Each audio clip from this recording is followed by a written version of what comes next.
एनिल्स Mary Anne Frank 12 जून 1929, फरवरी मार्च 1945 एक German जन्मी यहूदी लड़की थी जिन्होंने अपने परिवार और 4 मित्रों के साथ एम्स्टर्डम में नाजी जर्मनी के नीदरलैंड पर कब्जे के दौरान छिपकर रहते हुए लेखन किया। उनका परिवार जर्मनी में नाजियों की सत्ता में आने के बाद एम्स्टर्डम चला गया था, लेकिन जब नाजी नीदरलैंड में भी आ गए तब वे वहां फंस गए। जैसे जैसे यहूदियों पर अत्याचार बढ़ते गए, जुलाई 1942 में उनका परिवार ओट्टो फ्रैंक के दफ्तर की इमारत में बने छिपे हुए कमरों में चला गया।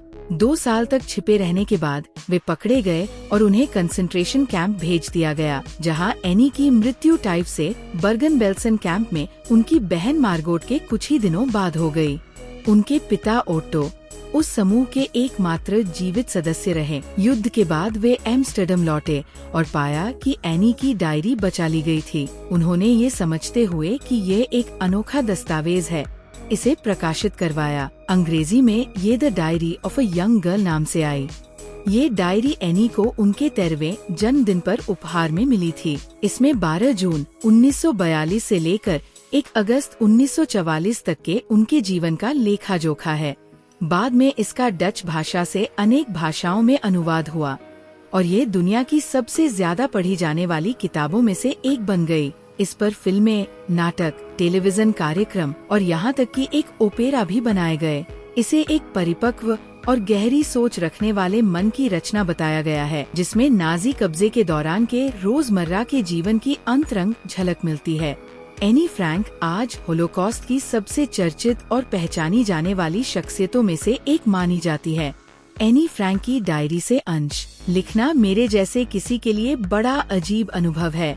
सिर्फ इसलिए नहीं कि मैंने पहले कभी कुछ लिखा ही नहीं, बल्कि इसलिए भी कि मुझे लगता है कि न तो बाद में मैं और नहीं कोई और कभी 13 साल की एक स्कूली लड़की की भावनाओं में दिलचस्पी लेगा। खैर, कोई बात नहीं, मुझे लिखने का मन है और अपने मन की बातें कागज पर उतारने की जरूरत और भी ज्यादा है।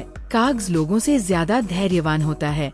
मैंने ये कहावत उन दिनों में से एक दिन सोची थी जब मैं थोड़ी उदास थी और ठुड्डी पर हाथ टिकाकर ऊबीसी घर में बैठी थी।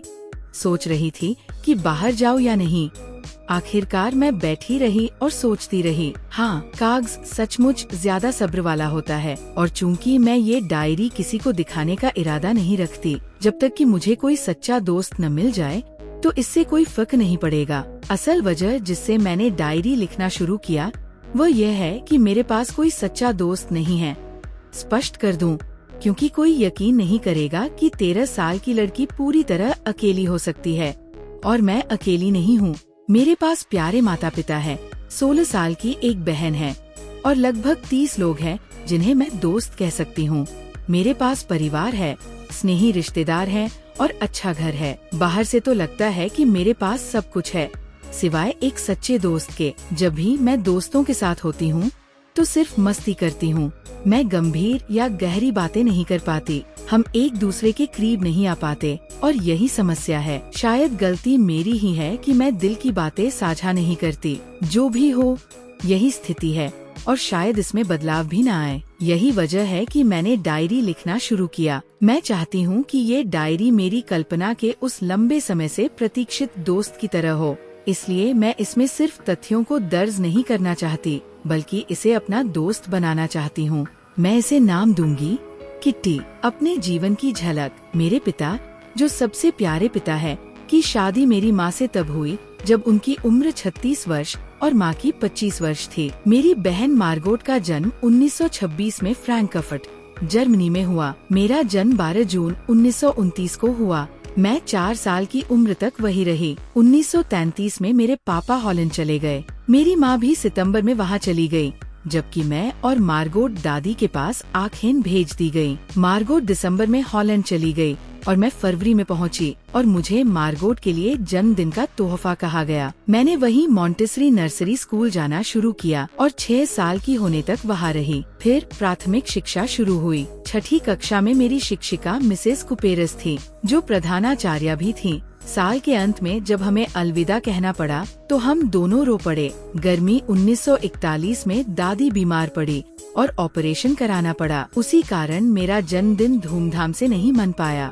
जनवरी 1942 में दादी की मृत्यु हो गई। आज भी मैं उन्हें याद करती हूँ और बहुत प्यार करती हूँ। उसी साल मेरा जन्मदिन खासतौर पर धूमधाम से मनाया गया और दादी की याद में उनकी मोमबत्ती भी बाकी मोमबत्तियों के साथ जलाई गई। 20 जून 1942 ये वो दिन है जब मैंने अपनी डायरी को किट्टी को समर्पित किया। प्रिय किट्टी, हमारी पूरी कक्षा डर के मारे कांप रही है। वजह है आने वाली बैठक जिसमें शिक्षक ये तय करेंगे कि कौन अगली कक्षा में जाएगा और कौन पिछली में ही रुकेगा। आधी कक्षा ने तो इस पर दाव लगाए हैं। GN और मैं तो हंस हंस कर लोटपोट हो जाते हैं जब हमारे पीछे बैठे 2 लड़के CN और जैक अपनी पूरी छुट्टी की बचत इस पर लगा देते हैं। सुबह से शाम तक बस यही, तुम पास हो जाओगे। नहीं, मैं नहीं होऊंगा। हाँ, तुम हो जाओगे। नहीं, मैं नहीं। हमारे गुस्से और समझाने पर भी वे नहीं मानते। अगर मुझसे पूछो तो इतने नासंभ हैं कि कक्षा का चौथाई हिस्सा तो रुक ही जाना चाहिए। लेकिन शिक्षक तो दुनिया के सबसे अनिश्चित जीव होते हैं। मुझे अपनी सहेलियों और खुद की उतनी चिंता नहीं है। हम पास हो जाएंगे। बस गणित को लेकर मुझे थोड़ा शक है। खैर, अब तो इंतजार ही कर सकते हैं। मेरे और शिक्षकों के बीच अच्छे संबंध हैं। कुल 9 शिक्षक हैं, 7 पुरुष और 2 महिलाएं। गणित पढ़ाने वाले बूढ़े श्री केसिंग मुझे बहुत बातें करने की आदत के कारण नाराज रहते थे। कई चेतावनियों के बाद उन्होंने मुझे अतिरिक्त गृह कार्य दिया। एक निबंध विषय था, एक बकबक करने वाला। शाम को मैंने सोचा कि इस विषय पर क्या लिखूं? कोई भी बेवजह पन्ना भर सकता था, लेकिन असली काम था ये साबित करना कि बातें करना क्यों जरूरी है। मैंने खूब सोचा और अचानक मेरे दिमाग में एक विचार आया।